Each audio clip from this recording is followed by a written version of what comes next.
Oi, pessoal, estamos aqui com o nosso exímio convidado, Lula Oliveira. Lula, muito obrigada por ter aceitado o nosso convite. E eu queria que você se apresentasse um pouquinho para os nossos ouvintes barra público, né? Ok. Bom, primeiro agradecer a oportunidade de estar aqui com vocês, estudantes da Faculdade Jorge Amado, um curso de cinema que temos aqui em Salvador e um espaço muito importante para trabalhar e desenvolver a formação de novos talentos que daqui a pouco estarão aí atuando no mercado e continuando essa luta do cinema e do audiovisual baiano. Sou formado em jornalismo pela Universidade Federal da Bahia, final dos anos 90, e desde esse movimento com a universidade, eu já de alguma forma segui, uma trilha do audiovisual. Na época não existia curso de cinema em Salvador e as faculdades de comunicação que trazia alguma possibilidade de você Sim. pensar, refletir, conhecer a linguagem e exercitar de algum modo ali o processo do audiovisual. E ali eu comecei minha vida dentro do cinema, no ano de 95, quando eu fiz meu primeiro trabalho. Era um vídeo chamado Morrão, que era um docudrama sobre a violência policial e essas abordagens violentas em cima de usuários de maconha. Isso gerou ali na nossa turma ali um desconforto, uma incompreensão ali de por que tanta violência diante de algo que a gente não tinha muito sentido. Aquilo mexeu com as pessoas que estavam envolvidas, mexeu com todos nós que estávamos envolvidos com essas pessoas, eram todos estudantes, músicos, artistas. Isso foi uma experiência muito interessante ali de você trabalhar num primeiro movimento audiovisual mesclando linguagens, ou melhor, gêneros, o gênero documental e o gênero da ficção. E a partir daí comecei a fazer outros trabalhos, sempre numa perspectiva empreendedora. Sempre acreditei muito nisso, ou pelo Sim. menos o mercado me mostrou isso. Se existia 10 produtores no mercado, era muito. Então, ou você já tinha de alguma forma conexão com essas empresas, através de pessoas, que não era o meu caso, ou você caía para dentro, como diz o baiano, como nós falamos, de empreender seus conteúdos, seus projetos e ir aprendendo na medida que você vai praticando, porque para mim sempre foi eu sempre digo muito isso, assim, você quando faz um trabalho, o que você erra, você já não erra no segundo. Na época a gente fazia em vídeo, VHS, depois Super VHS, depois a beta, depois entrou o digital, e aí nesse processo todo já se vão mais de 25 anos assim, de uma jornada de pensar, de realizar, de viver o audiovisual.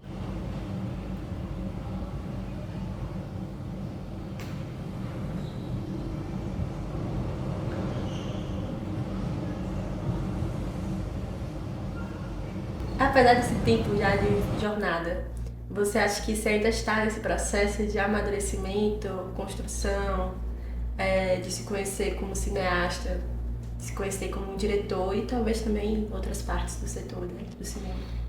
Totalmente, claro, com certeza, porque não é só um processo de transformações tecnológicas, que perpassa dentro da sua jornada, digamos assim, de realizações e profissionalmente falando mesmo, Passei por tudo isso, comecei a filmar em VHS, depois veio digital, eu já fiz filme em celular, na pandemia, Sim. na loucura da pandemia, a gente fez um filme, eu e um amigo meu, assim, de celular, chamado Clausura, onde eu mesmo fui ator, Que legal. fizemos a arte, enfim, naquele contexto pandêmico, Então, nós também temos que estar, de alguma forma, nós cineastas, artista de um modo geral, muito atento e se ressignificando o tempo todo também para lidar com essas transformações, porque o lugar de fala do artista é o lugar da sociedade. Um lugar amplo, né? É um lugar amplo. São mais de 20 anos de muito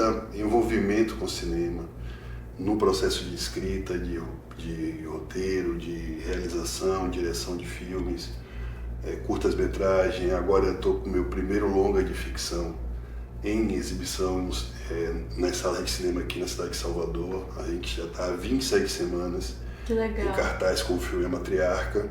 E está ao tempo, né? Geralmente, infelizmente, tende a projetos mais independentes ficarem pouco tempo no circuito de cinema, né? Essa experiência da Matriarca nas salas é uma reflexão bem interessante que a gente está fazendo, né? Vem fazendo também. Porque esse sentido de pertencimento do filme com a cidade, da cidade com o filme, do circuito exibidor, no caso da sala de arte, de também ter na sua programação realizações baianas, tudo isso, de alguma forma, faz um sentido mais amplo para mim do que você me fala assim, 27 semanas em cartaz, a sala está cheia. Não, a sala não está cheia, as salas de cinema não estão cheias. Mas você tem um diálogo que ele se torna um diálogo, inclusive uma posição política de você manter um filme baiano em circuito comercial. Mas, de todo modo, é algo muito especial que está acontecendo, é algo que eu não consigo ainda nem fazer uma leitura mais profunda sobre o que significa esse tempo do filme em cartaz, mas acho que é um desdobramento muito importante, não só para o filme, mas para o cinema na Bahia, né? Então todo mundo que eu encontro que vai ver o filme gosta do filme. O filme, ele consegue se comunicar com públicos muito diferentes. A gente passou o filme em Los Angeles, no Festival de Cinema Brasileiro de Los Angeles, e passamos o filme em Cairu, em Valença, no lugar onde ele foi feito para a comunidade daqueles locais, no Baixo Sul da Bahia, né? Marisqueiras, pescadores, e é impressionante como você percebe uma compreensão da história em públicos, em classes econômicas, sociais muito distintas. Então isso demonstra essa capacidade de comunicação que o filme conseguiu construir ao longo dessa sua trajetória. Onde ele está indo, ele está sendo muito bem recebido, assim, né? Isso para um cineasta é algo muito gratificante. Minha mãe sempre dizia que se a gente não achasse o sim, muitas coisas ruins iriam se abater sobre a nossa família. Cala a boca! Tinha muita briga por terra aqui. E tio Jurandir nunca viu o pai com bons olhos. Valeu, minha santinha barba.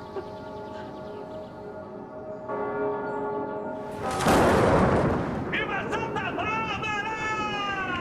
Viva Santa Bárbara! Viva Matilde! Olhando para essa trajetória, o que você enxerga, né?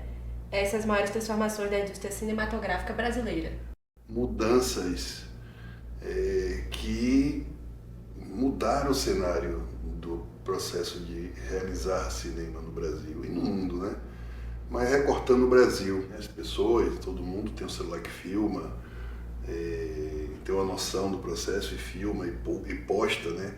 As janelas de exibição que antes só era a televisão, hoje são as redes sociais, né?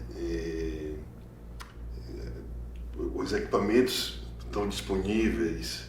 Se há 30 anos atrás, como eu disse, eram 10 produtoras, hoje são mais de 100 produtoras atuando em Salvador, sem falar no interior da Bahia. Se era uma atividade, de alguma forma, também muito elitista, Sim. ali há 30 anos atrás, onde se produzia muito pouco no Brasil e o processo se concentrava muito no Rio e em São Paulo.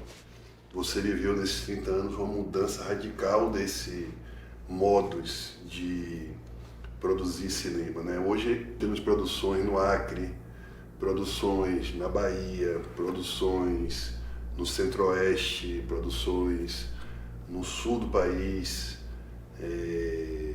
em outras regiões do Nordeste, Pernambuco. Enfim, hoje nós temos uma produção brasileira.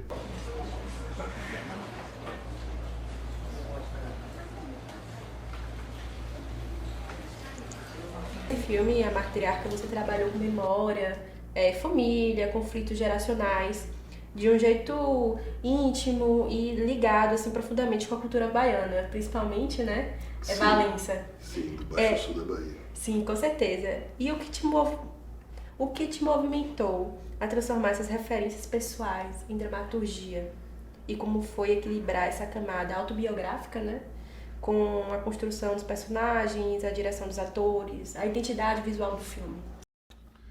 Olha,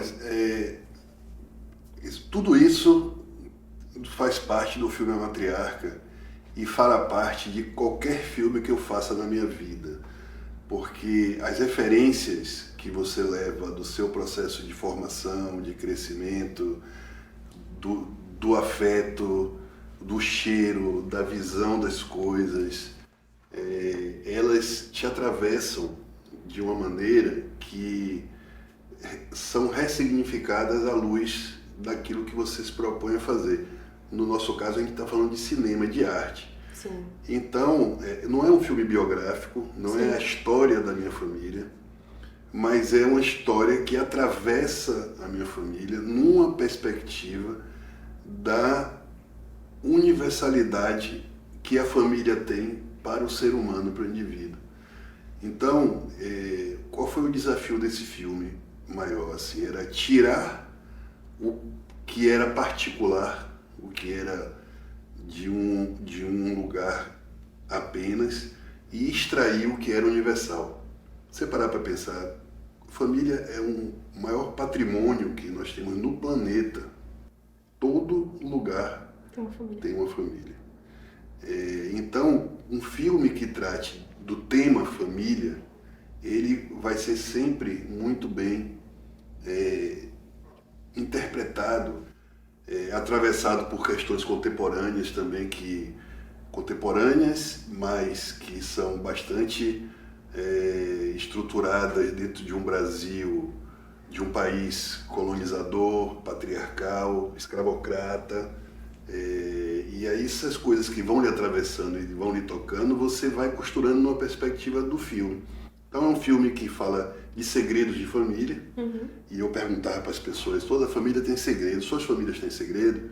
Todo mundo olha para o teto porque todos nós temos nossas questões que nós só abordamos quando fechamos a porta de casa. E da minha família particularmente, teve algo que me marcou profundamente, e que isso está no filme, foi os velórios como aconteciam no interior antigamente, né? Que eram velórios dentro das casas das pessoas. E minha avó, quando faleceu, o velório foi dentro da casa dela, no bairro da cidade de Valença. E um velório, eu era um garoto, e aquela situação meio sui generis, assim, de aparecer. Minha avó era muito conhecida na cidade por conta do ofício que ela todo mundo apareceu. desenvolveu na vida dela como dona do primeiro hotel de Valença, então uma pessoa muito ligada à cidade como um todo, e apareceu pescador, marisqueira, o pastor evangélico, o padre, a mãe de santo, o bebo da cidade, o prefeito, o radialista, gente que ela devia dinheiro foi lá cobrar para ela. Quem vai pagar essa dívida é Dona Matilde, assim, irmão brigando ali com o irmão, meus tios, assim, enfim, ali tinha um processo que ficou em minha cabeça meio sem eu entender o porquê, né? E muitos anos depois eu consegui ressignificar isso através do cinema, e a partir de um filme que me tocou profundamente no meu processo de formação, que foi um filme chamado Festa em Família. Aí eu fui percebendo que todas as culturas fazem filme a partir dessa estrutura dramática. eu peguei e construí uma história fictícia sobre uma relação de abuso familiar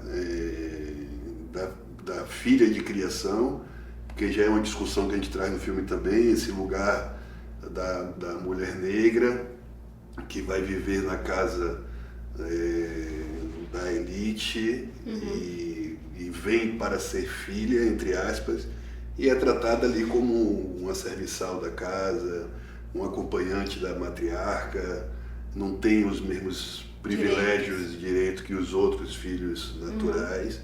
E essa história trata de uma relação abusiva do filho mimado dessa matriarca, porque a gente também traz o machismo no matriarcado. Sim. Né? Dentro desse campo da morte, da inspiração ali do velório, você trabalhar os segredos que vão ser revelados a partir da morte dessa matriarca.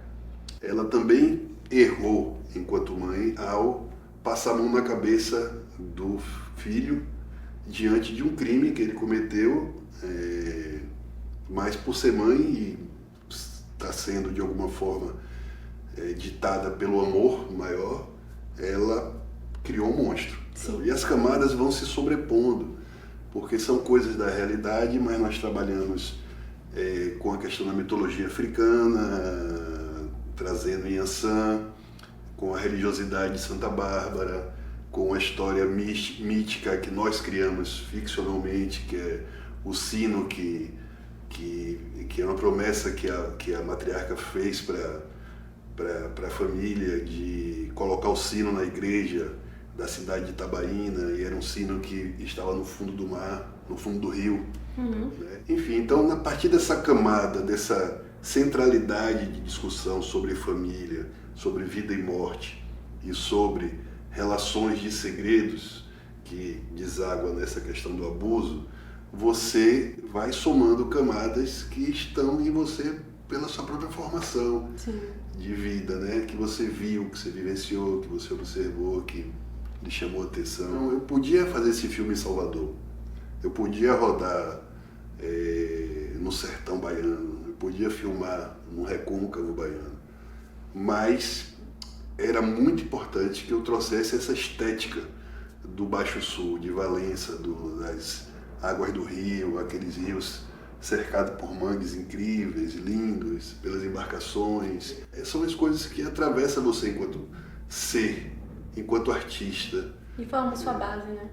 E vão formando nossa base e nossas reflexões para que a gente possa fazer disso um diálogo com o universo, né? Com as pessoas do mundo inteiro. Eu acho que a grande função do artista é levar reflexões, questões através da beleza, porque a arte ela é bela, mesmo quando ela é dura, ela tem um status de beleza, de você olhar e se encantar. Então, nesse campo, nesse espaço da vida do ser humano, que é o lugar da fantasia, talvez o lugar mais seguro para que as coisas piores da sociedade possam ser ditas no afã da sua transformação, entende? Sim. Né? É isso, né? Que falam que história, ela é memória, né? E o cinema faz parte dela também. Sim. Então, esse lugar de transcender os espaços e os públicos, para mim é o auge, o que concebe assim, o sucesso de um filme.